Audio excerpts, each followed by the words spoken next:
Luminous History is a game set in the Royal Luminous Academy. It is a highly popular dating action RPG with hundreds of characters, each with their own favorability ratings and individual routes. The game offers a great deal of freedom and many different endings. However, there is one character who always stands in the player's way. That character is Hugo Clay, the eldest son of the prestigious Clay Knight family.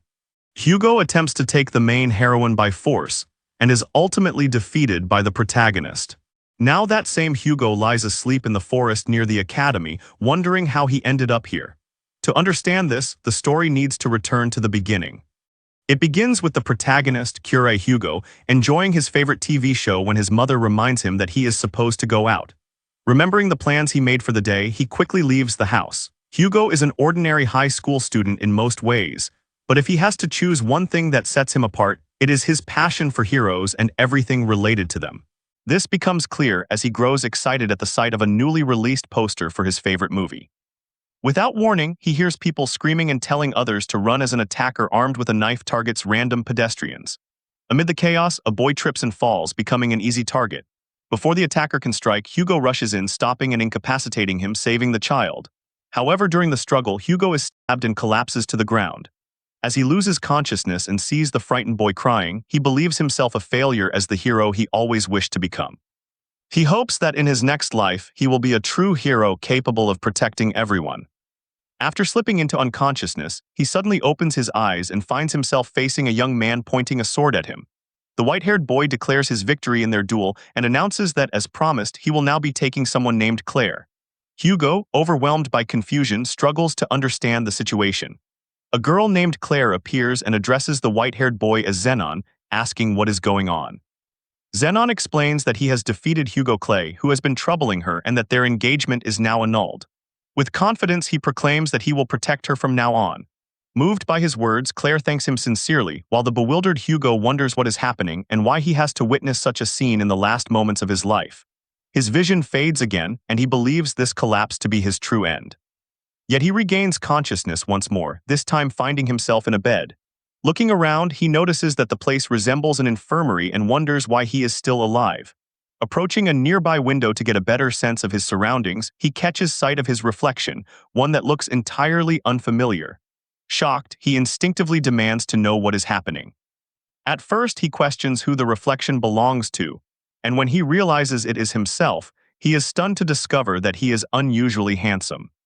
An old man wearing something like a formal service uniform enters the room. Hugo fails to recognize him.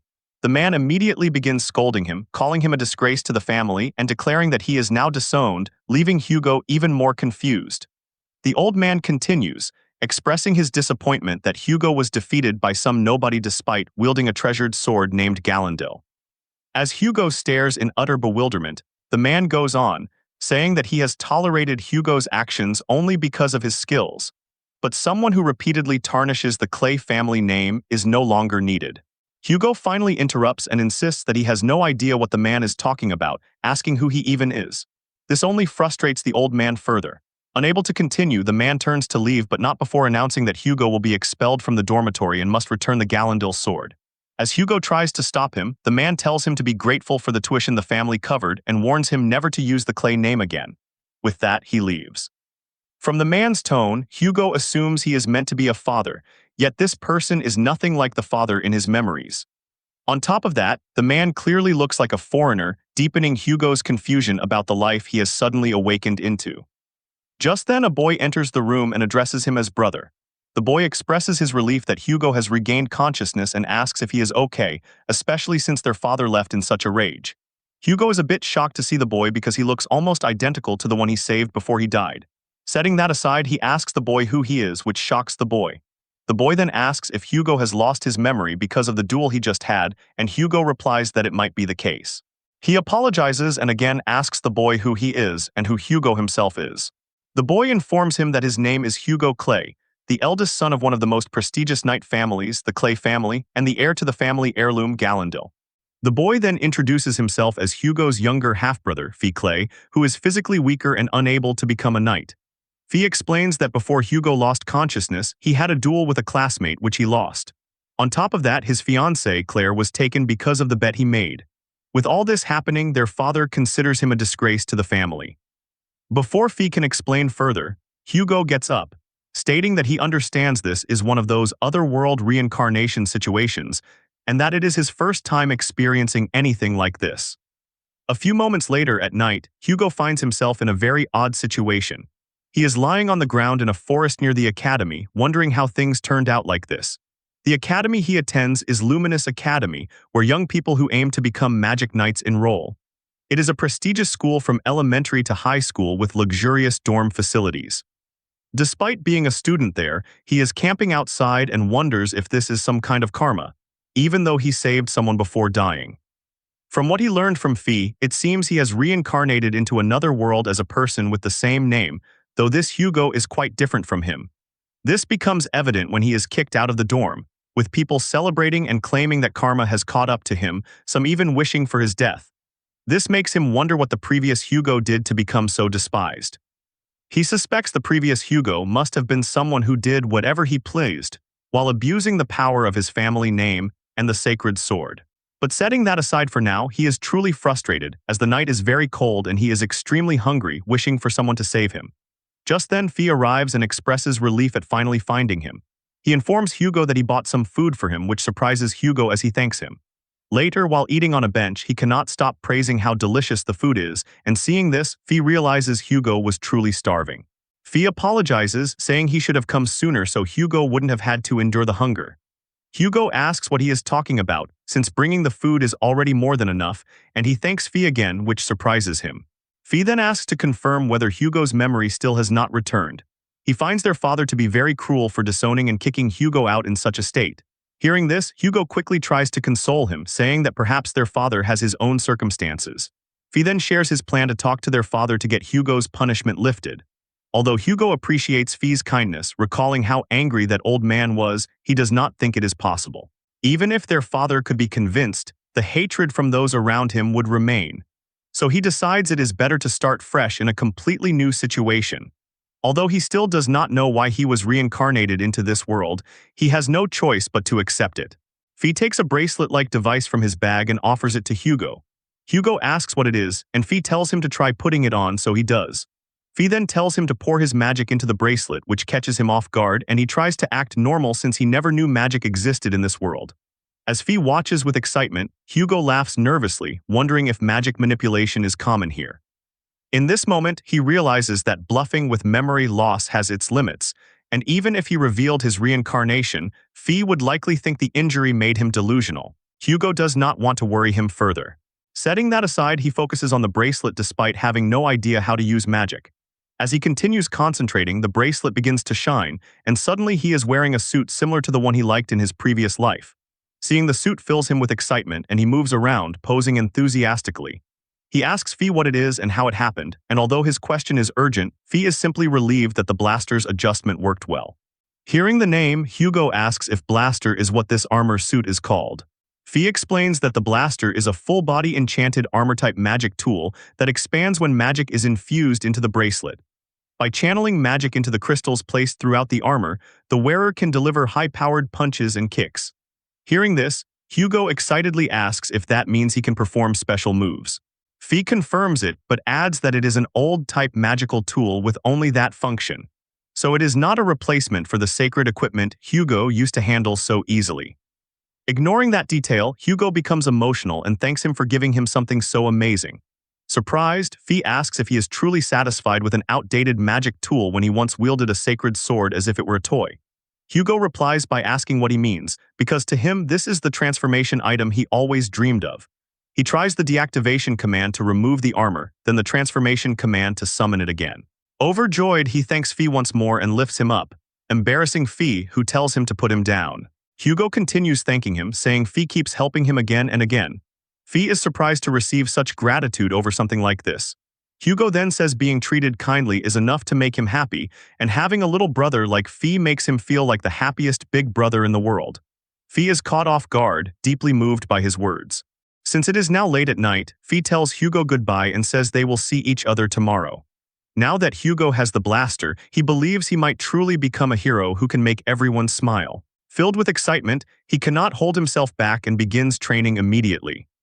Meanwhile, in the academy, Zenon wears a creepy smile, convinced he has finally rescued Claire from Hugo. It is then revealed that this person is not actually Zenon, but Heino Sito, a reincarnator from another world. After losing his life in an accident, he and several others in similar situations were guided by a god and reincarnated into the world of a game he played all his life, in the role of Zenon Ash. Luminous History is a game set in the Royal Luminous Academy, a popular dating action RPG with hundreds of characters, each with its own favorability system and individual routes. The protagonist is a transfer student who builds bonds with friends during school life while facing various challenges and growing through the events. The main heroine and Sito's favorite character is Claire Rouge. In the prologue, Claire's lips are supposed to be forcibly taken by Hugo. That is why, before the event could occur, Sito, now Zenon Ash, intervened and rescued her. From what he remembers of the game, after this event, Hugo, who has lost everything, listens to the whispers of demons and sacrifices his own brother to gain power, only to be defeated by the protagonist, making it his destiny to meet a miserable death. Zenon considers this the perfect ending for Hugo. Setting that aside, since he has taken such drastic action, he suspects that the other reincarnator will likely start moving as well. However, even then, Zenon believes that in this world the one who will become the hero and enjoy the harem is going to be him. For now, he plans to spend some sweet time with his favorite Claire. These reincarnators were originally supposed to be the protagonists of this world. However, because of one otaku, the heroic story they envision is about to go astray, and as of now no one knows this yet. The next day when Hugo goes to the academy, he is challenged to a duel by another student. The boy introduces himself as Marcos Balg, and tells him to step onto the battle stage and become the rust on his blade. As any sane person would, Hugo declines, using the excuse that he has lost his memory. Although Marcos has already heard the rumor, he now confirms that Hugo truly has no recollection. Regardless, he still insists on fighting, which shocks Hugo. Confused, Hugo asks whether he did anything terrible to Marcos in the past that would make him persist like this. Marcos replies that he did not, but that he has been sick of Hugo for a long time, and now that Hugo has lost both his memory and his sacred sword, he finds it the perfect opportunity to crush him. He declares that he will make Hugo grovel on the ground and ensure he never rises again. This behavior leaves Hugo completely speechless. He then asks Marcos if anyone has ever told him that he has a horrible personality. Marcos seems like the kind of person who loudly declares whatever is on his mind, and Hugo wonders what sort of person the previous Hugo must have been to be hated by him as well. Setting that aside, Hugo starts walking away and apologizes again, saying he cannot accept the challenge because someone is waiting for him. Marcos, however, tells him not to worry about that and asks if he is referring to his little brother. Confused, Hugo turns to ask what he means, and another student approaches, addressing Marcos as Marcos-sama and announcing that he has brought Hugo's brother. When Hugo looks in their direction, he sees two students dragging Fee with them. Marcos praises them, saying their work will make things easier. Hearing this, Hugo asks what he is planning and why Fee is here. Marcos explains that in order to persuade Hugo to accept the duel, he brought Fee to cooperate. He declares that if Hugo refuses, his younger brother will take his place, which immediately angers Hugo. Fee tries to reassure him, saying the boys are not strong, but one of the students suddenly grips his hand hard enough to cause visible pain. Worried, Hugo demands they stop immediately. Marcos tells him he already knows what he must do, adding that Hugo is free to refuse if he wishes to see his brother suffer. With that, he challenges Hugo again, leaving him no choice but to accept. Hugo states one condition: they must release Fee first. If they do that, he will agree to the duel. Marcos accepts and orders his men to let Fee go. Once they comply, Fee apologizes for getting caught, and Hugo tells him not to worry as none of this is his fault. Marcos expresses his surprise, claiming he never imagined that the lowest, most evil scum would care for his family. Hugo fires back, equally surprised that someone as disgusting as Marcos exists in this academy. Moving on, Marcos explains that in this duel they will each wager one thing. He wagers that if he wins, Hugo will grovel on the ground and lick his shoes. Hugo agrees and wagers that if he wins, Marcos will never show his filthy face again. With that, the duel is set, but Marcos appears far too confident, as if the outcome is already written and Hugo is destined to lose. Moments later, as the duel begins, many students gather, most of them eager to see Hugo get defeated again. Fee apologizes once more, insisting the situation is his fault, and Hugo again assures him that it is not, placing the blame on their opponents instead. Besides, Fee has given him something very helpful that he needs at this moment. Fee protests, arguing that the blaster is an old model, but before he can continue, Hugo pats his hand and tells him not to worry. He will not lose as long as Fee believes in him. Marcos then arrives with a shield-like item of his own and asks if Hugo is ready to face humiliation. In response, Hugo bluntly remarks that if this is Marcos's magic tool, then his taste is truly terrible. Hearing this, Marcos tries to act high and mighty, announcing that this is a great magic tool passed down in their Balg family, the Giga Scissors. Hugo feels a wave of second-hand embarrassment, as the Giga Scissors is literally just a giant pair of scissors. Setting that aside, the tool seems somewhat similar to the one Fee gave him, so he quickly activates it and instantly suits up. Marcos bursts into laughter, mocking him for using such an old magic tool. The entire crowd begins cheering for Marcos, urging him to beat Hugo to a pulp and loudly expressing their hatred for him. Hugo notices the cheers and asks if the duel has already begun, to which Marcos confirms that it started the moment both of them activated their magic tools. Understanding this, Hugo suggests they get started properly, and hearing this, Marcos suspects that Hugo intends to lure him into close combat. But instead, Hugo begins preparing the same movements he practiced the night before. Marcos watches in confusion, wondering what Hugo is doing, then mocks him again, calling him a clown and asking if this is all he can manage. Ignoring him, Hugo continues his preparation, and after finally accumulating enough power, he fires the attack at Marcos. A cloud of dust erupts upon impact, leaving the students bewildered. Hugo, however, feels relieved that it worked. His practice from yesterday trying to imitate a hero-like move has truly paid off. He attributes his inspiration to the fictional characters from his world and decides to name the move Dragon Fang Blaster. Still, he remains aware that he only managed to strike Marcos because his guard was down.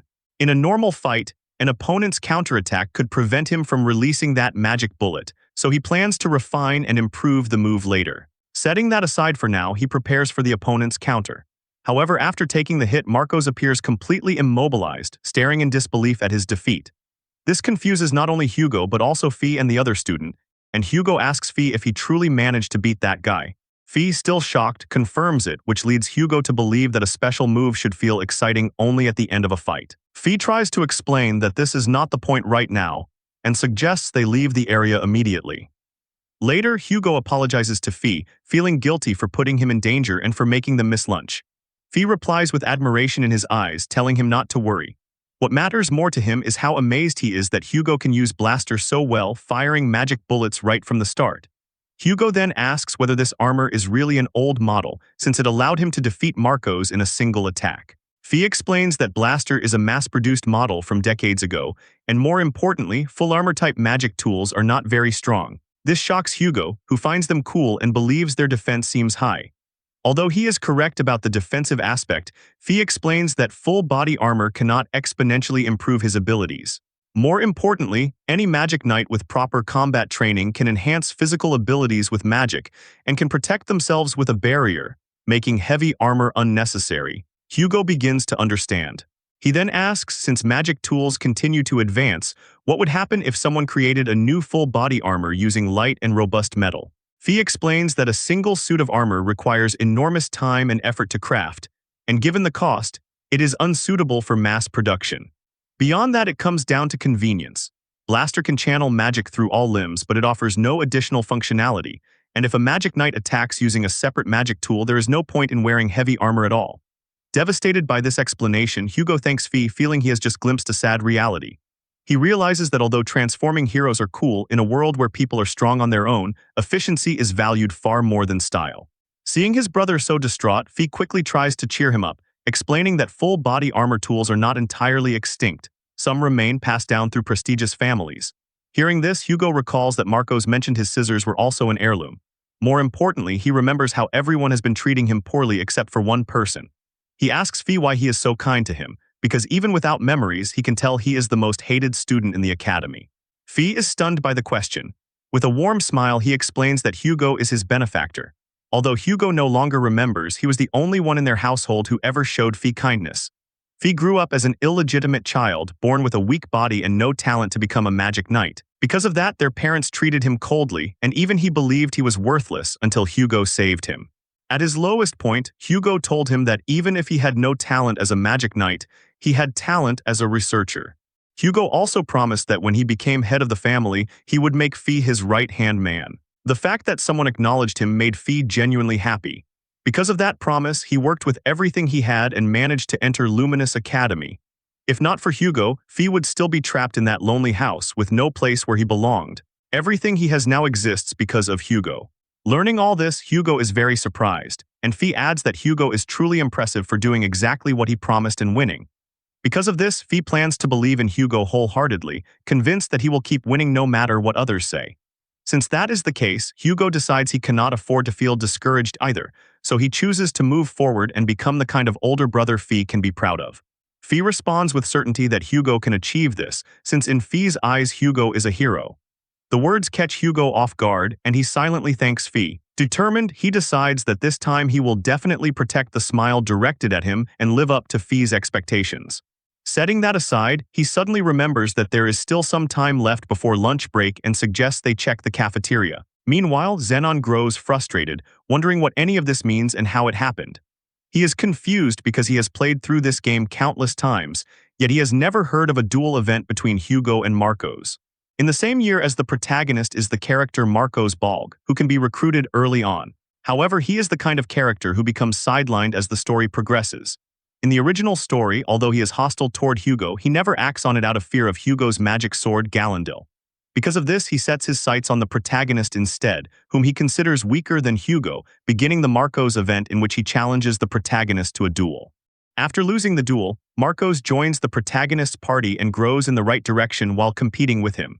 Recalling this information, Zenon realizes that Marcos fears only Hugo's Gallandil. But since this version of Hugo loses to Zenon and has Gallandil confiscated, Marcos takes the opportunity to challenge Hugo himself.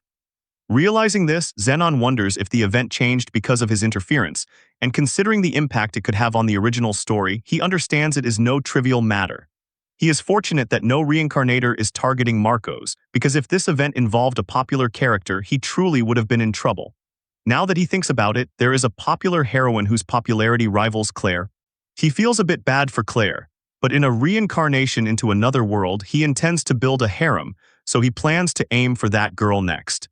Later, they arrive at the cafeteria, and Hugo is surprised by how luxurious it is. Just then, a student calls out to him as Hugo Clay but quickly corrects himself, saying that since Hugo was disowned, he is simply Hugo now, and asks whether he even has money to eat here. The students go as far as calling him shameless for sponging money off his little brother, which he openly admits is embarrassing, shocking the two. Hugo decides on the spot that he needs to earn his own living somehow, because even if he camps outside, he will need a tent strong enough to withstand rain and wind. So he asks the two students if they know of any job openings. Hearing this, a female student approaches and asks if he is really looking for work. When he confirms it, she suggests that they team up. She introduces herself as Melt Epi, a transfer student at the school. Hugo introduces himself as Hugo Clay, though he admits he is unsure whether he can still use the Clay name after being disowned, something she already seems aware of. She asks to confirm that he was disowned after losing a duel to a transfer student and is now trying to earn money to live, to which Hugo awkwardly agrees.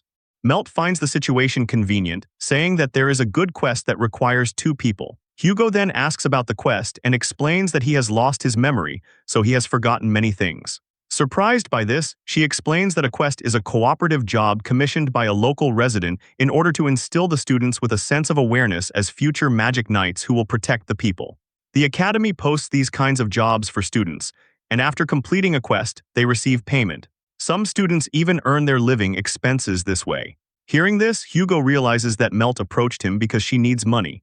He finds these quests similar to part-time jobs or internships offered by the school and is surprised by the resemblance. Setting that aside, he asks Melt what kind of quest she plans to take. She responds by taking out a piece of paper and handing it to him, and he discovers that it is a patrol duty on a nearby road. Now that he understands, she asks if the reward for this quest looks good, but Hugo, who knows nothing about the prices in this world, cannot bring himself to give a straightforward answer. Since he has to rely on quests to earn a living, he decides to give it a try and tells Melt that he accepts her offer. This makes her extremely happy as she explains that today is the deadline for the quest and she was about to give up. As he is telling her that she is getting too close, Fee calls out to him. Fee has returned with the meal tickets and asks Hugo who the girl beside him is. Before he can explain, Melt introduces herself as Hugo's friend. Hearing this, Fee asks Hugo if it is true, and when he confirms, tears begin to fall from Fee's eyes. Fee expresses how happy he is that Hugo has made a friend and he almost feels as if he is dreaming. Hugo feels a slight sting at the way Fee phrases it and asks if Fee is making fun of him.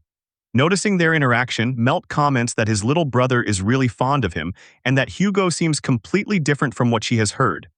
A bit bashful, Hugo says that he lost his memory, so he might be a little different from before.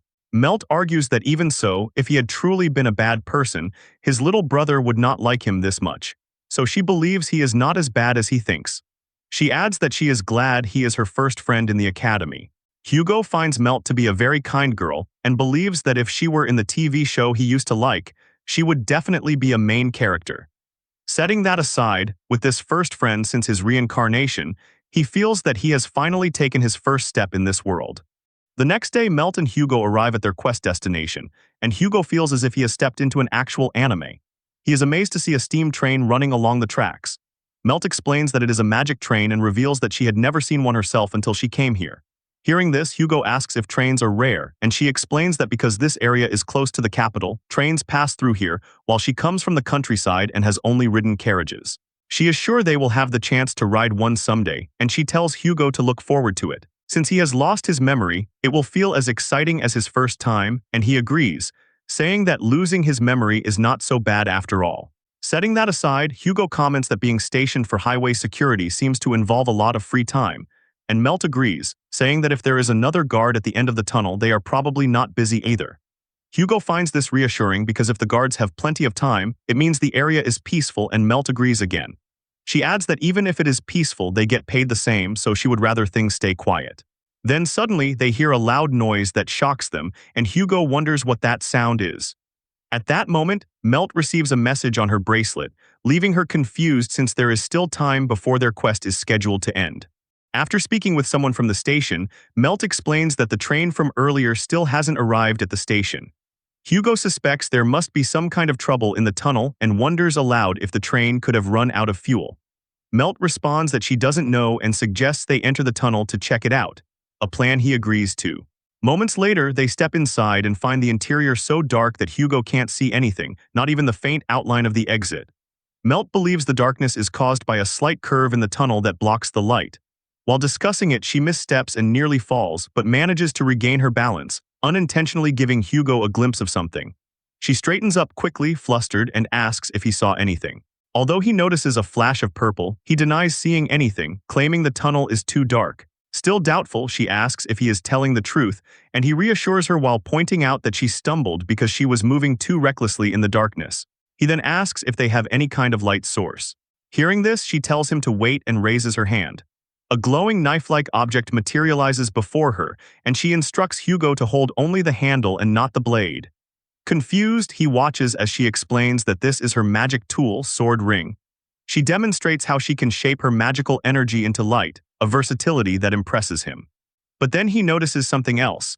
Melt is a beautiful girl from a faraway land, dressed in purple, somewhat clumsy, and capable of making swords of light. These traits feel eerily similar to a certain character he knows. Melt asks what he is spacing out for, and now that they have light, she suggests they move quickly and locate the train. He nervously agrees and decides to go ahead first so he can warn her of any uneven ground. She accepts. They eventually find the train, but Hugo notices something strange. He can't hear anyone inside. Melt also wonders what could have happened and whether the passengers and engineer abandoned the train. Hugo quickly prepares himself and says he will go in first, instructing her to follow behind. She agrees but reminds him to be careful. After opening the train gate, he announces himself and asks if anyone is present. As he looks around, the interior feels eerily quiet, making him wonder what is actually happening since even an abandoned train shouldn't feel this unnerving. Melt approaches to ask if he has found anything but slips again, prompting Hugo to ask if she is okay, noting that this is the second time. She insists it isn't her fault this time because the floor is slippery. Suddenly a voice laughs, remarking that Hugo has quite a clumsy partner. Hugo immediately recognizes it. Marco stands there, commenting that the two of them make a great duo. Seeing him, Hugo refers to him as the Crab Noble, which irritates him, and he corrects the name to Marco's Balg. Setting that aside, Marcos admits he didn't expect Hugo to be the one guarding the other side of the tunnel. More surprisingly, he says, is the fact that a woman is willing to team up with someone like Hugo.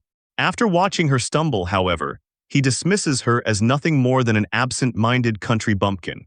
Melt retorts by asking why a high and mighty noble such as him is accepting such a trivial quest. Before he can respond, she bluntly asks if he is having money problems. Caught off guard, he denies it at first but then explains that his parents discovered he lost a duel and cut off his allowance. He tries to brush it off as unimportant, but Melt giggles, feeling vindicated. Hugo tells both of them to stop fighting because this is not the right time. He then asks Marcos, since he came from the other end, if he found anyone on his way.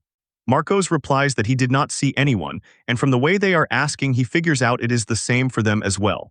This can only mean that everyone has simply disappeared, every single one of them, which shocks Melt. As Hugo wonders if people really vanished like smoke, Marcos explains that his subordinate is already investigating the train, so they should stay quiet and watch for now. Hugo is about to argue that they need to report this immediately, but he suddenly hears something. Melt notices his reaction and asks what is going on and if something happened. Hugo says he just heard a child's voice and that it should be close by. Marcos, hearing nothing himself, says it must be Hugo's imagination. However, Hugo is certain and quickly gets out of the train to follow the voice, while Melt runs after him, telling him to wait. Hugo stops where he believes the voice came from, and Melt warns him that it is dangerous to rush out like that. But under the train, there truly is a little girl lying there. Hugo is relieved that the girl is unharmed and simply unconscious, while Melt praises his sharp hearing. Before Hugo can respond, the girl weakly opens her eyes and he asks if she is awake. Once she regains full consciousness, she quickly pulls away from him, screaming as though terrified of something. Hugo tells her to calm down, assuring her that he is on her side and is here to save her. The girl then asks if he is really here to save Mina, and Hugo confirms it. Learning her name, he introduces himself. He explains that they heard the train stop inside the tunnel, so they came to investigate. When she hears about the train, she begins trembling and mentions her mother. Hugo gently asks if she can tell them what happened, and she answers that her mother and everyone else were taken by a Magi beast. The name confuses Hugo, while Melt appears shocked. She suggests they return to the train because Mina might not feel safe here, and it would be wise to share this information with Marcos. Hugo agrees. Moments later, they bring Mina inside the train, and Melt calls out to Hugo to look at what she found. What she discovered looks like a thick, sticky thread, something Hugo does not recognize. Melt explains that it was attached to Mina's body, and though she is not fully certain, she believes it to be spider silk. Hugo, shocked, asks if she is saying there are spiders that can make threads this massive. She clarifies that it is not from a spider but from a Magi beast, monsters born from the souls of deceased monsters possessing the bodies of other creatures. Realizing this, Hugo asks if she means they are dealing with something created from the fusion of two monsters, and she nods. Although he expected that in a world with magic there would be monsters, he never imagined anything like the villains from his favorite show. At that moment, Marcos confirms that it is indeed a Magi beast. Judging from the traces his subordinate found, it appears to be the work of goblins possessing the power of a giant spider. Hugo then asks him how he figured this out, to which he points out that no matter how much spider silk the beast uses, a single monster cannot abduct all the passengers. In other words, the culprits who attacked the train acted as a group, and goblins are the only monsters in this area known to move in groups. He suspects they hid in the shadows, set traps inside the tunnel, and then ambushed the train before taking the passengers. He further explains that the kidnappers likely kept the passengers alive to gather provisions and breeding hosts. He guesses that right now the abducted people are probably being transported to the monster's den, and once they reach the nest the creatures will begin. Before he finishes, Hugo firmly stops him, saying it is not something he should say in front of a child whose mother was taken away. Realizing he let his mouth run wild, he apologizes, admitting it was thoughtless of him. Moving on, if what Marcos says is true, then the passengers are in danger, so Mel suggests they should do something to help them.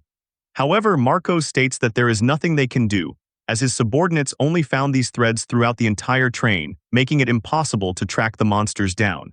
As Mel tries to argue further, Hugo stops him, and after sitting down he asks if this is the place where she tripped. She replies affirmatively, and as she begins to ask why, Hugo finds something liquid on the ground. He rubs it between his fingers and Mel asks what it is. He replies that it is neither blood nor water, instead it is oil. He explains that some species of spider secrete oil so their silk does not stick to their limbs. Since she tripped here and said the surface felt wet, he decided to check it just in case. Mel feels a bit glad that her clumsiness gives Hugo a spark of inspiration.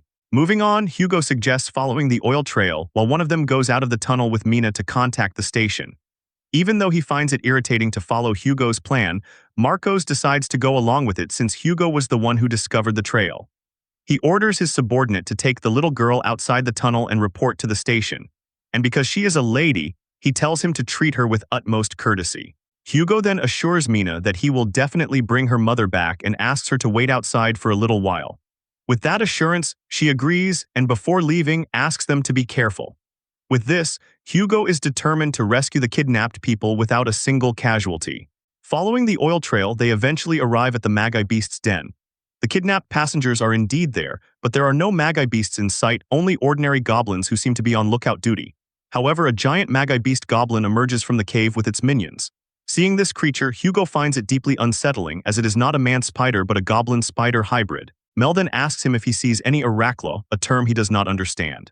Mel explains that it is the name given to these Magi beasts, derived from the spider monster Arachne and the word sharp claw. Just as Hugo finds this name better than simply calling them spider monsters, he notices that Marcos is missing. Marcos nonchalantly approaches the Magi beast, calling it an unsightly creature. He walks straight up to the monster, introduces himself, and even declares his intention to cut off its head. Utterly shocked by this reckless behavior, Hugo wonders what in the world this man is doing. He was planning to act stealthily, but now he has no other choice. While Marcos distracts the Arachlo, they must rescue the passengers without getting caught. He quickly tells Mel to hurry, as they need to free the trapped passengers, and she agrees. Just like that, they begin freeing the passengers and tell them to calm down while Hugo removes the threads. However, he finds it difficult to cut them and realizes it will take them far too long to rescue everyone with just the two of them. More importantly, he figures out that these threads can only be cut with magic. Then a loud crash echoes through the area, and he finds Marcos sent hurtling into a wall while all he can do is call the creature a cowardly monster. Hearing this, Hugo notices that the monster used its thread to bind Marcos' scissors, rendering them unusable, which shocks him because it means the monster understands its opponent's weakness. Hugo realizes that what makes the Arachlo more frightening is not its immobilizing threads or its sharp claws, but its goblin-like cunning that allows it to identify weaknesses. Then suddenly he notices that there are only 3 Arachlo present, even though there should be a group large enough to carry away this many passengers. Just as he thinks about it, an Arachlo shoots a thread at his hand. As Melt worriedly calls out to him, she is caught by 2 Arachlo.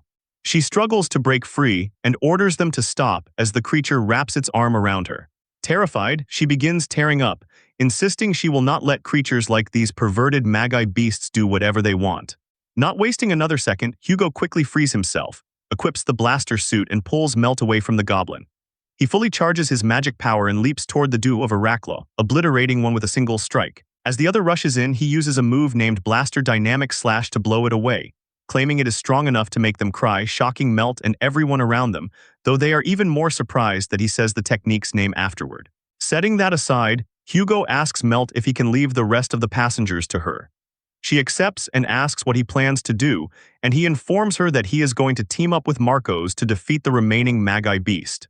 He then goes to Marcos and tells him to use Melt's magic tool, the sword ring, to free his scissors, but Marcos is too distracted by the fact that Hugo defeated 2 Arachlo by himself. He refuses, insisting that someone like him does not need help, but Hugo points out that Marcos cannot continue fighting in his current state.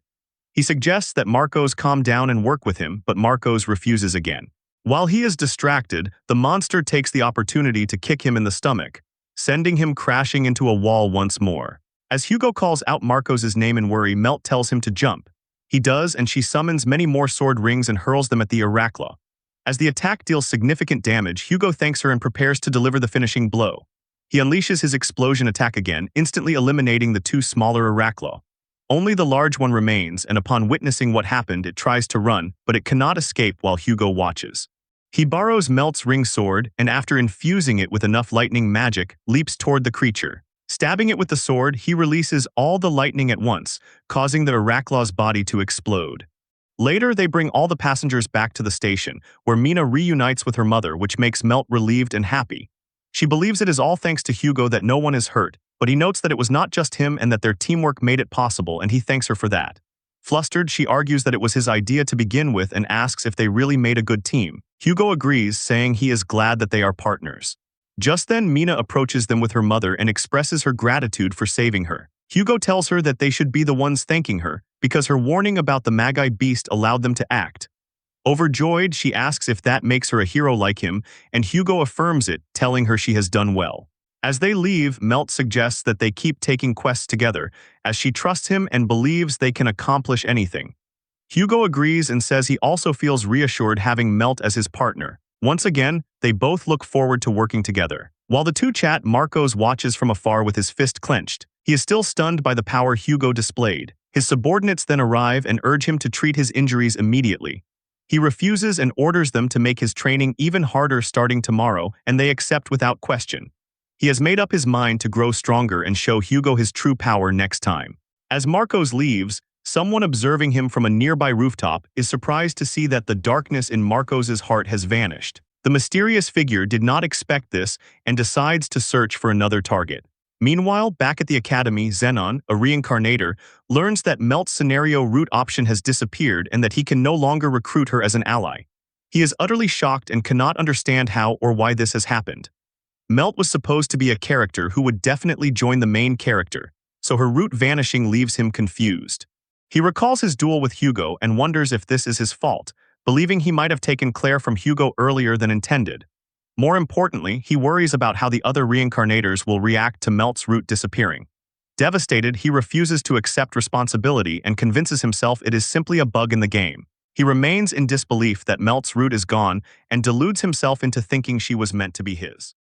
The next day at the Academy cafeteria, Fee is surprised to learn that Hugo managed to defeat a Magi beast one-on-one, and he did it using an old magic tool no less. Hugo credits the achievement entirely to Fee, who adjusted the blaster for him, and adds that punching and kicking suit him far better than fighting with a sword. This surprises Fee, as fighting with only one's fists is not something anyone can easily do. Yet Hugo has been performing remarkably well ever since he lost his memory. At first, Fee was very worried, having heard that Hugo used to slack off and rely mostly on Gallandil's power. But seeing him now, Fee struggles to believe that Hugo ever neglected his training. He wonders if the old Hugo, before losing his memory, was hiding his true power and even lost the duel on purpose. Fee suspects that Hugo might have grown tired of living under constant threat from both inside and outside the family, and perhaps that is why he did not seem too devastated when he was disowned. Fee believes that Hugo simply wanted to be free, and now that he has achieved that freedom, he might have awakened the true self buried deep in his heart. As his brother, seeing Hugo enjoy his new life and demonstrate such remarkable achievements fills Fee with pride. He hopes Hugo can continue like this so everyone will recognize the hero he truly is.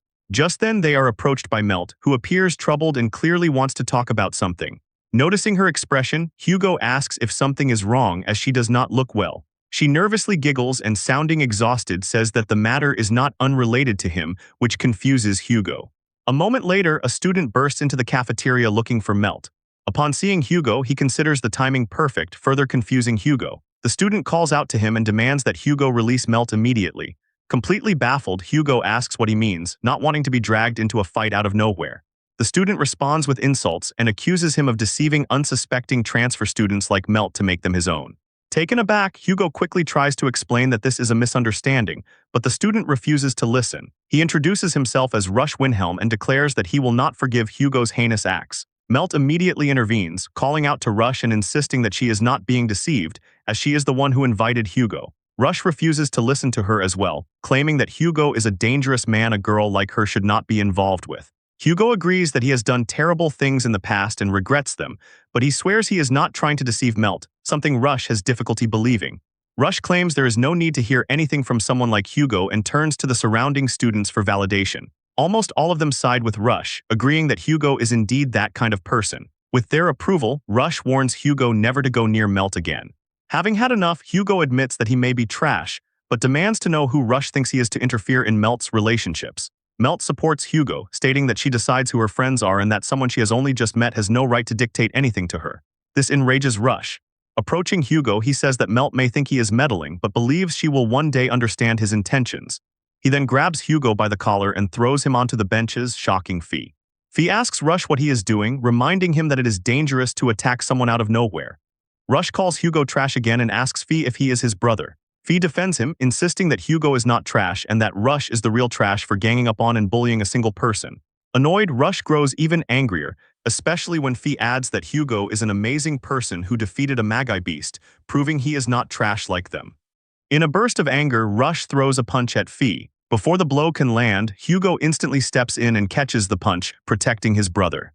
This shocks Rush as he cannot budge his hand at all while Hugo apologizes for his brother's rudeness.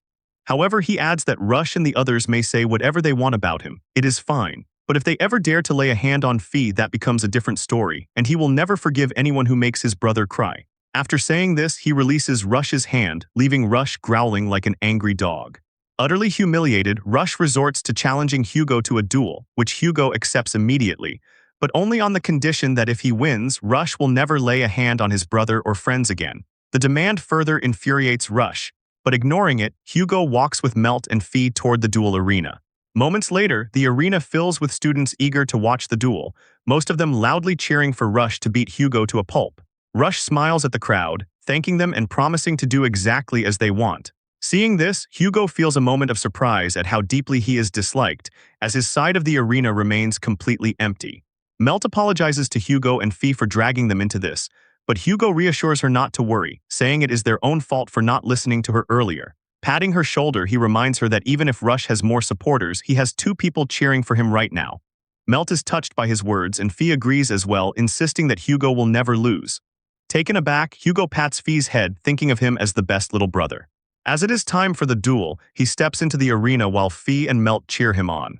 Everyone seems thrilled at the idea of Rush and Hugo clashing, which irritates Fee and Melt.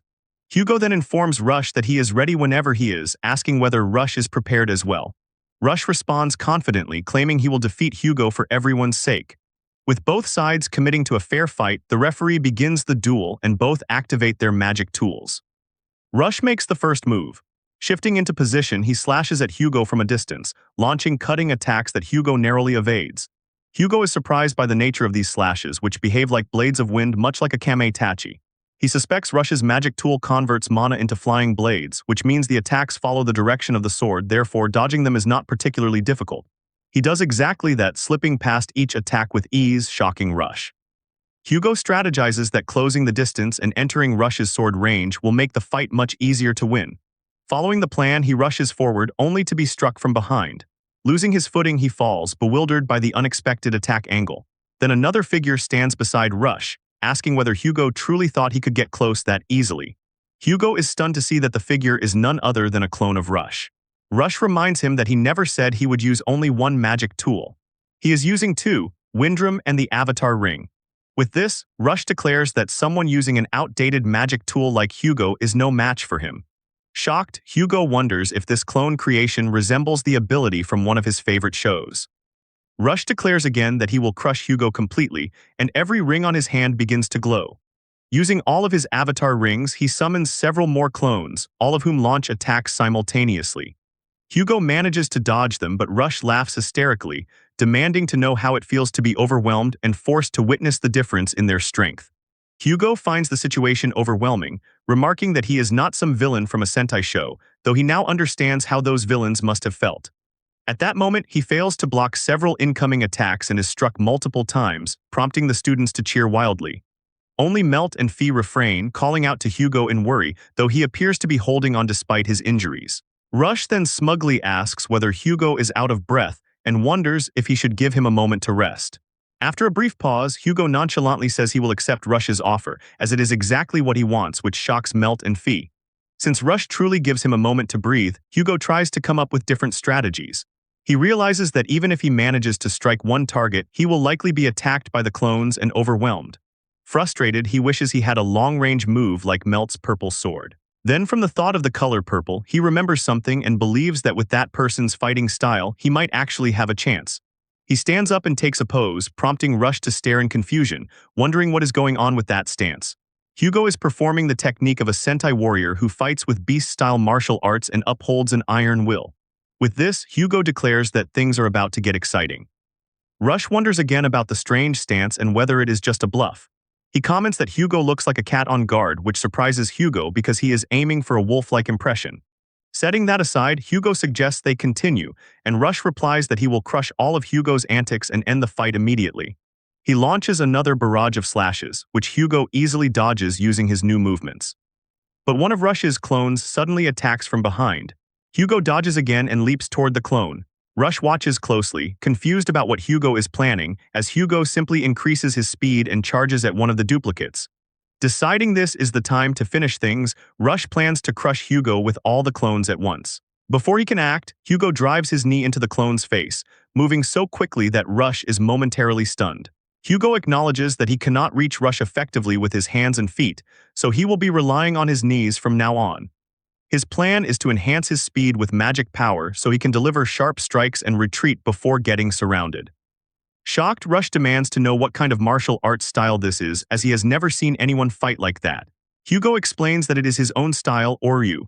Annoyed and nervous, Rush, or one of his clones, leaps forward to attack, but Hugo notices that their coordination is beginning to falter.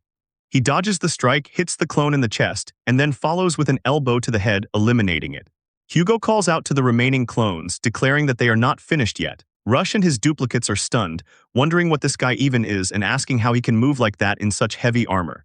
Hugo replies that he does not consider the armor heavy at all. In fact, he feels lighter when wearing it. This answer shocks Rush even more, as he points out that if armor like that truly existed, full-body magic tool armor would never have become obsolete.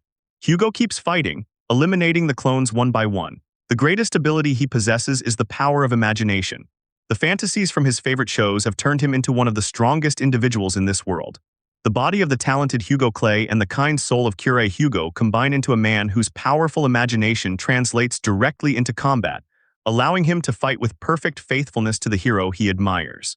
Henshin heroes possess ultimate power, and because Hugo completely trusts in that childlike belief, he is able to display incredible strength. One by one, he destroys every clone, leaving only Rush. Hugo suggests they settle this one-on-one. Enraged and anxious, Rush charges in, swearing he will end Hugo with his own hands. Hugo apologizes, saying he will end it here. He rushes forward, slams Rush with his Crimson Fist, and follows with a rising Crimson Fist. Completely defeated, Rush stares in disbelief, unable to understand how Hugo could be this strong. Hugo accepts the unspoken compliment as Rush loses consciousness, giving Hugo a clear victory. After removing the suit, Hugo faces the other students and asks if anyone else wants to fight him. They all nervously decline. With that settled, he asks if they will finally stop messing with him and tells them to take care of Rush.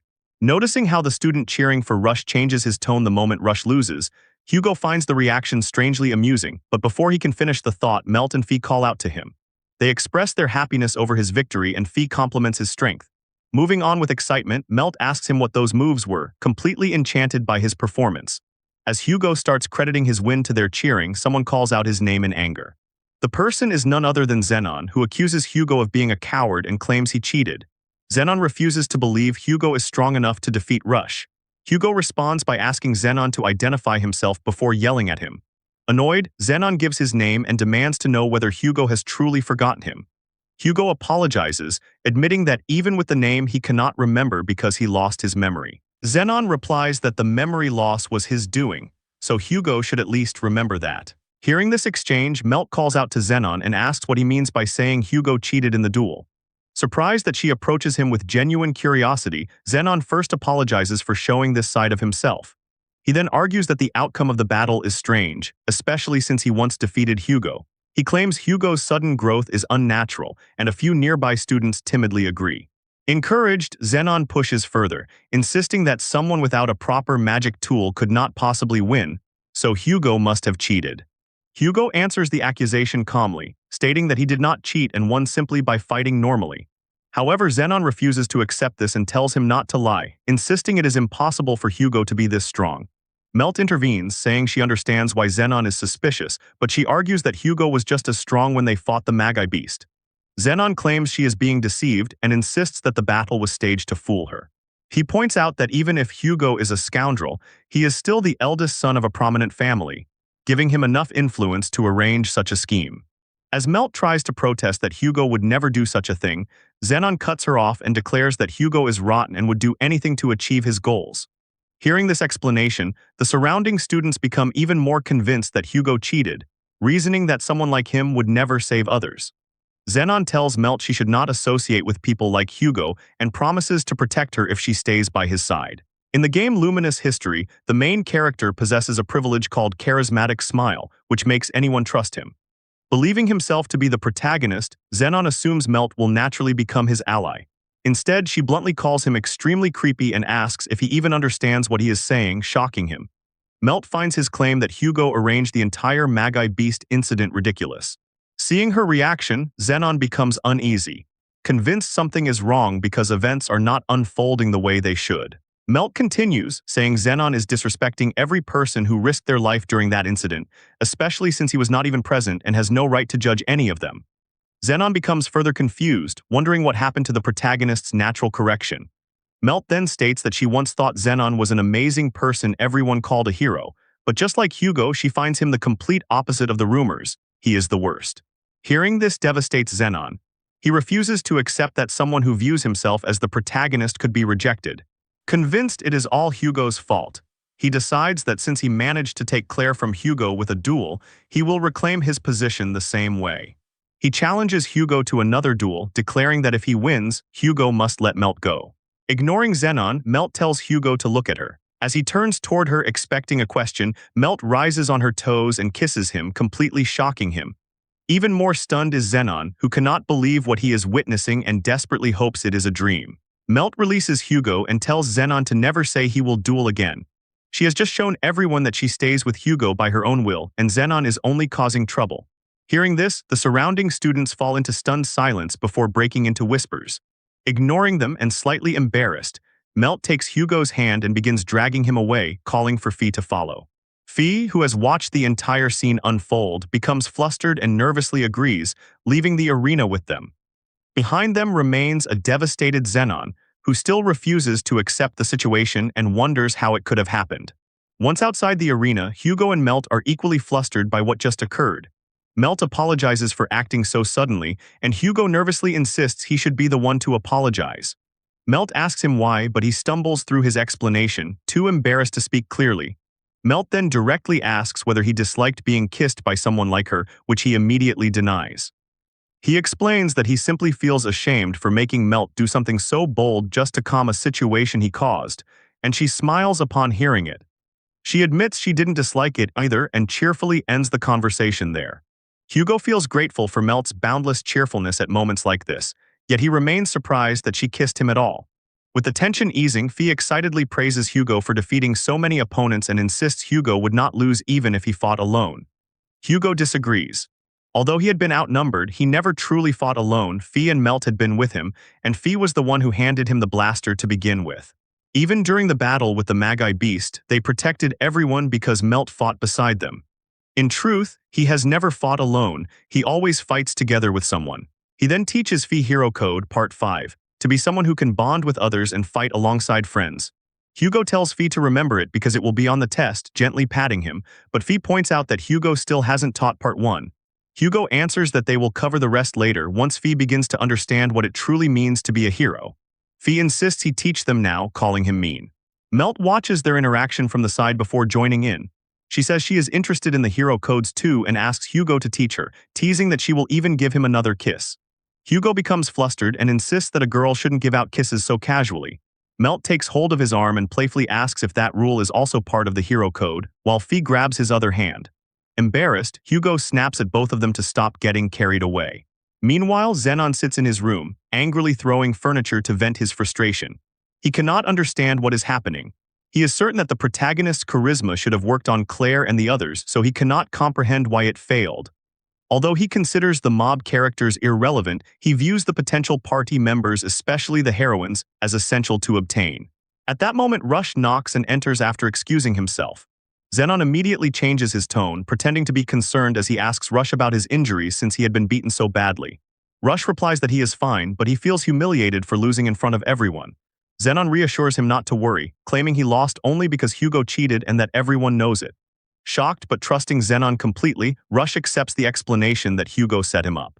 Zenon feels confident making such claims because, early in the game, Rush Wilhelm indeed has strong starting stats. As a recruitable character, Rush comes equipped with 2 magic tools and a variety of techniques. However, by mid-game, most characters surpass him in raw attack power, turning him into the classic crutch character. Zenon then tells Rush to be confident in himself, believing that although Rush loses today due to his opponent's cowardly tactics, he would have won in a fair fight. Zenon draws on his supposed protagonist's charisma and insists that there is no way Rush would lose to someone as low as Hugo, and Rush agrees. Setting that aside, Zenon decides that they first need to expose Hugo's tricks, and for that he instructs Rush to keep an eye on him. Rush accepts the task, saying he will inform Zenon immediately if he finds anything, as they are comrades who share the same goal. Zenon agrees, and just like that, the system informs him that Rush has been added to his party exactly as he planned, fully aware of the personalities of the game's characters. He simply has to say something pleasant for them to start liking him, and with this he intends to expose Hugo's secret. These two teaming up will eventually cause a major incident in the near future. In that near future, a Magi beast tells Hugo it has been waiting for him, and that once it kills him, the monster will be fully reborn. Hugo declares that he will destroy it to protect those precious to him and commands himself to transform. A few days after the duel with Rush, Hugo expects the beginning of peaceful days. However, they are interrupted by none other than Marcos, who once again challenges him to a duel. This encounter takes place in the forest near the academy, where Hugo has set up a tent. Annoyed, Hugo asks if Marcos is not doing this a bit too early in the morning. Fee then points out that since Marcos lost the duel against Hugo and promised not to come near them again, his current action seems to betray his own word. Marcos agrees, but with a troubled expression he explains that under the current circumstances this is something he cannot ignore. Hearing this, Hugo asks if something has happened. Marcos replies that he heard Hugo used unfair means during his fight with Rush the other day. Before he can finish, Fee insists those are false rumors and Marcos immediately agrees, surprising Fee. Since Marcos has witnessed Hugo's true strength firsthand, he understands that someone like Rush would not stand a chance against him. Hearing this, Melt whispers to Fee that despite everything, Marcos seems to acknowledge Hugo and Marcos can hear it. Ignoring the comment, Marcos continues, explaining that for some reason he has been implicated in the false rumors. Due to claims that Hugo set up the incident in the tunnel, Marcos is now being seen as his accomplice. He is frustrated, wondering how this could happen as he, being a proud member of the Balg family, would never assist in something like that. Understanding the situation, Hugo apologizes, also realizing that Marcos is quite hated himself.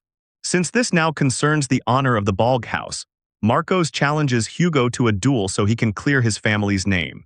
However, Hugo points out how meaningless it would be, as no matter how seriously they fight, it will look like a staged match between two despicable noble buddies. Marcos firmly states that he is not Hugo's buddy, though he does not deny that both of them are widely disliked. Setting that aside, Hugo still refuses the duel. But since he too is a noble, he understands Marcos' situation and therefore makes a proposal. Hugo plans to take a quest with Fee and Melt and asks Marcos if he would like to join them. When Marcos looks confused, Hugo explains that they will treat this quest as a contest to see who achieves the better results. If Marcos produces a better result, Hugo will accept the duel. If he loses, he will face no penalty, though the rewards will be split equally. Marcos eagerly accepts Hugo's challenge, confident that he will outperform him. However, later, when he finds himself surrounded by children, he demands to know what this means. Hugo explains that this is the quest, and he believes they should do their best to take care of the kindergarten children. Marcos is utterly shocked, having assumed the quest would be something like hunting beasts or exploring a dangerous area. Hugo then points out that there is no way he intends to take Fee into such dangerous work. Frustrated, Marcos questions why the Academy is offering this kind of task as a quest. Hugo explains that it is apparently meant to encourage interaction with the local residents. Because of that, he suggests they both put in their best effort, as the winner will be whoever the children enjoy listening to the most, which leaves Marcos wondering how things ended up like this. Still irritated, Marcos mumbles to himself about why a proud noble like him is doing something so trivial, but Melt strikes him on the head and makes him choke. Coughing and annoyed, he demands to know what she thinks she is doing, and she tells him not to slack off and to finish the quest he accepted. She also advises him to start befriending the children, otherwise he will end up losing to Hugo. Hugo is indeed doing a great job entertaining people, even showcasing his transformation, which the children find incredibly cool, shocking both Melt and Marcos. Marcos tries to calm himself, reminding himself that he is the son of the proud Balg family. Since this is a match with Hugo and he has already accepted it, he becomes determined to complete it perfectly regardless of the type of job. Hugo then casually calls him over, which annoys Marcos, who tells him not to act overly familiar with him. Ignoring that, Hugo explains that the kids want to see Marcos' magic tool, so he should show it to them. This annoys Marcos even more, and he asks why he should, since his Giga scissors are not toys. Hugo replies that he knows that, but tells him to look at the children's eager faces. Realizing he has no choice, Marcos decides to demonstrate it and activates the Giga scissors while the kids watch in admiration. They are amazed by its golden color and find its shine extremely cool, and hearing this makes Marcos very happy. He tells them they have discerning eyes to recognize the elegance of his Giga scissors. Just like that, Marcos instantly becomes popular with the children, surprising Melt and Fee. As Melt expresses her astonishment, Hugo realizes that Marcos is actually quite good at this. Hugo starts to believe Marcos is different from someone like Rush, because when Marcos was defeated, his followers immediately went to him, showing how much they care for him, unlike Rush's followers. He concludes that Marcos probably overreacted because of their rivalry when they first met and that he is not a bad person. Thinking further, Hugo considers that a character who starts off as a villain but gradually shifts into comedic antics and becomes popular could end up as a new ranger. Melt, confused, asks what he means, and he simply replies that it is nothing and he is only joking with himself. Later, as they take a break, Hugo expresses how enjoyable it was spending time with the kids and notes that their energy is contagious. Marcos, however, is completely worn out and asks what kind of stamina Hugo has. Even then, Hugo points out that being surrounded by smiling kids was not that bad. Marcos agrees, though shyly, saying it was not unpleasant to show the children the prestige of the Balg house. Hearing this, Hugo realizes that Marcos did not dislike the experience as much as he pretended, and warns him that he is about to say something Marcos might not like. Hugo says he has started to like Marcos, even though he is still angry about what Marcos did to Fee. Shocked, Marcos asks if Hugo is making fun of him. Hugo denies it and recalls that during their fight, Marcos claimed he could easily defeat him if Hugo did not have Galendil. From that, Hugo realizes how ridiculously honest Marcos is, unlike Rush, who spreads false rumors about Hugo after losing. Because Marcos never did anything like that, Hugo admits he has become more likable, which does nothing to improve Marcos's mood. Hugo then advises him not to get so worked up and remarks that an over-tightened string snaps easily. He believes Marcos needs more peace of mind and a bit more playfulness, and only then will his good qualities start to show. Hearing this, Marcos realizes he truly did lose sight of himself after losing the duel and has been acting impulsively, refusing to acknowledge his own weaknesses. He believes that, as a knight who protects others and as a member of the Balg house, he may have acted in an unacceptable manner. Hugo then adds that a person who is too uptight cannot draw others in, so the 8th condition for becoming a hero is to become someone loved by children. He advises Marcos to write it down because it is important, and upon hearing this, Marcos starts laughing. Marcos states that if he is a tightened string, then Hugo is a loose one. Suddenly, both of them hear a commotion caused by a woman shouting for someone to stop. She works at the kindergarten and is calling out to an unusual-looking man standing at the entrance. Instead of stopping, the man begins laughing as vines emerge across his body. He claims that if he lets it devour more children, he will grow more powerful. Hugo and Marcos step forward, and since the man clearly cannot be left alone, Marcos suggests detaining him. But in the next moment, the man transforms into a monster and demands that they hand over the children, shocking them both. The transformed man adds that he will grow even stronger as long as he continues raising this thing, but for that he needs prey, and he approaches the kindergarten. Marcos orders him to stop and not make any strange moves. Instead, the monster swings at them. Hugo urges the maid-clad woman beside him to get down and dodge, while Marcos blocks the attack with his Giga scissors. Judging by the sheer destruction caused by the strike, Hugo and Marcos realize that they cannot allow this creature anywhere near the kindergarten. They activate their magical tools and prepare for battle. Marcos takes the first strike, but his attack does no damage and the monster counters. Marcos manages to block, but the force proves overwhelming. Hugo charges in and lands a clean hit on the monster's head, yet it leaves no scratch. Refusing to give the monster a chance to retaliate, Hugo attacks again with greater strength but still causes no damage. Instead, he injures himself on the creature's spiked armor. The monster mocks him, explaining that its armor is strong enough to harm anyone who touches it. Hugo pays no attention and strikes its face before it finishes speaking. He declares that even if it hurts, the pain is a small price to pay to protect the children, which enrages the creature. Marcos tells Hugo that although he acted recklessly, he seems to have finally inflicted some damage. It is still far from enough to bring the monster down, but Hugo has found its weak point. Marcos realizes that the weakness lies in the monster's face, and now that it knows they have discovered it, it will try its best to guard that vital area. Hugo asks what they should do next. Marcos concludes that they must land a fatal blow to the creature's head, where the shell's defense is weakest. But once alerted, the monster will protect that spot at all costs, making it extremely difficult to break through. Hugo cannot break its defenses alone, and neither can Marcos. Although the idea frustrates him, teamwork becomes their only option. Marcos calls out to Hugo, explaining that he has a plan and needs Hugo's help. He states that although the monster's hard shell gives it formidable defense, its movements are amateurish. If they land a decisive blow, they can defeat it with no problem. Though it irritates him to admit it, he cannot deliver that decisive blow himself. He decides to leave that task to Hugo, and since he will provide backup, he demands that Hugo follow his plan. He warns Hugo not to misunderstand, insisting that he is not acknowledging him. He is simply fulfilling his noble duty to protect others, and for that purpose, he will even join forces with a sworn rival. Hugo admits once again that he is beginning to like Marcos, and Marcos immediately tells him not to say something so disgusting. With that settled, Marcos asks whether Hugo is ready to follow the plan. Since that is the only strategy they have, Hugo agrees and shows the monster their strength. The monster states that they have been blabbering for a while and then rushes to attack Marcos, telling him not to get in the way. Marcos blocks the attack, and after striking the monster on the jaw, he quickly signals to Hugo, who leaps from behind and lands a strong punch on the monster's head. This causes the shell around its head to crack, and when Hugo goes for another blow, he is sent flying by the impact. The monster laughs hysterically, saying their tricks are useless and they will never take it down. However, Hugo, who has jumped over the monster, tells it that it has let its guard down and then calls out to Marcos. Seeing this, the monster realizes in that instant that the previous attack was a feint and the real one is about to come. The moment Hugo steps onto Marcos' shield, Marcos pushes the shield upward with all his strength, launching Hugo into the air. Spinning through the air during his fall, Hugo lands a kick on the monster's head, calling this move his Rising Blaster Kick. The attack is strong enough for the monster's head to begin cracking. Marcos and Hugo then turn their backs to the monster, which explodes, resulting in their victory. As the monster reverts back to human form and both of them activate their magical tools, Fee calls out to them. Fee and Melt arrive at the scene and ask Marcos and Hugo if they are okay.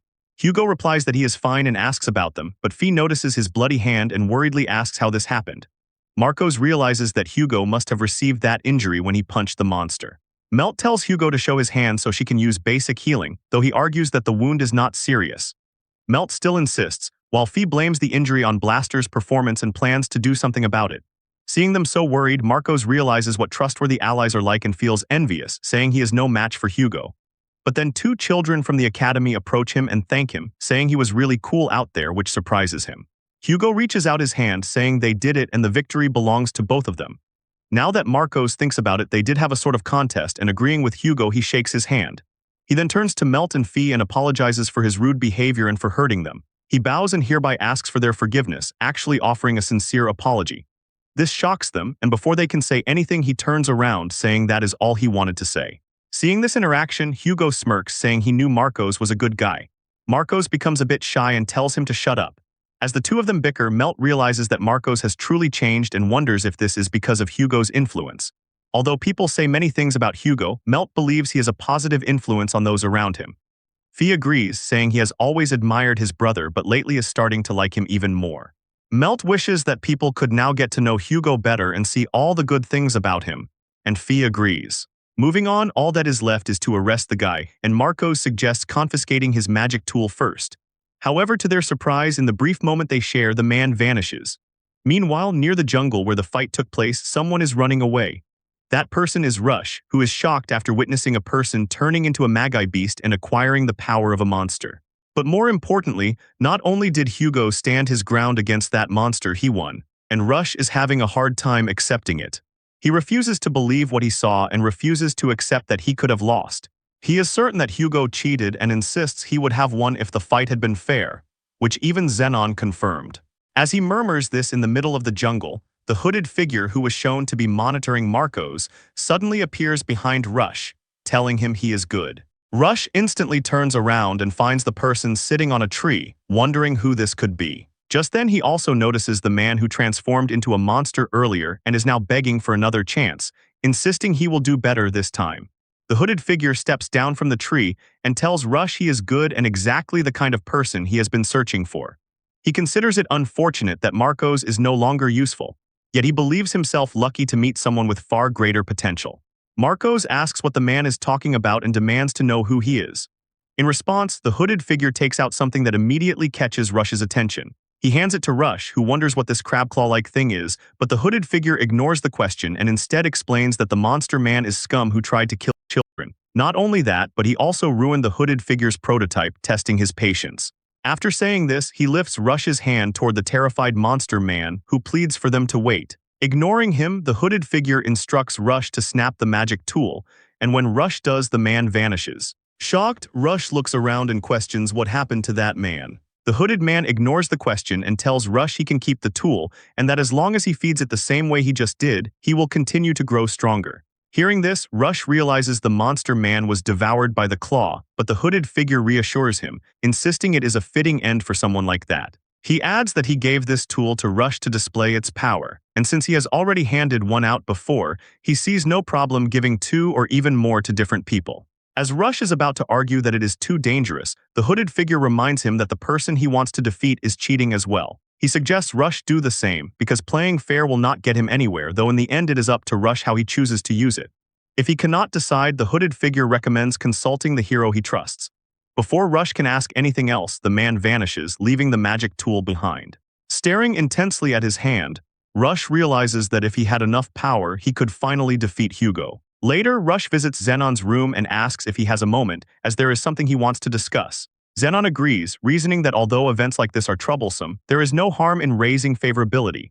Rush explains that he is struggling with something and wonders if people considered scum truly deserve forgiveness. Assuming this is a routine event from the game, Zenon advises him not to hesitate, insisting that punishing evil is natural. Rush then asks if it is acceptable to use the same methods they use. Zenon answers that for the sake of justice, he will need that level of resolve. Rush agrees, believing that anyone willing to dirty their hands for justice is not evil. He believes everyone will understand his reasoning, and he thanks Zenon, as his doubts are now gone and he will obtain power far greater than Hugo's no matter the cost. After the conversation, Rush leaves while Zenon assumes the event went smoothly and now plans to visit Claire's room. Since system notifications might appear at the wrong moment and ruin the mood, he disables them. He then heads excitedly toward Claire's room, convinced he is the main character. But he completely misses two crucial notifications, one stating Rush's fate is doomed, and the other announcing that Rush has left Zenon's party and can never be recruited again.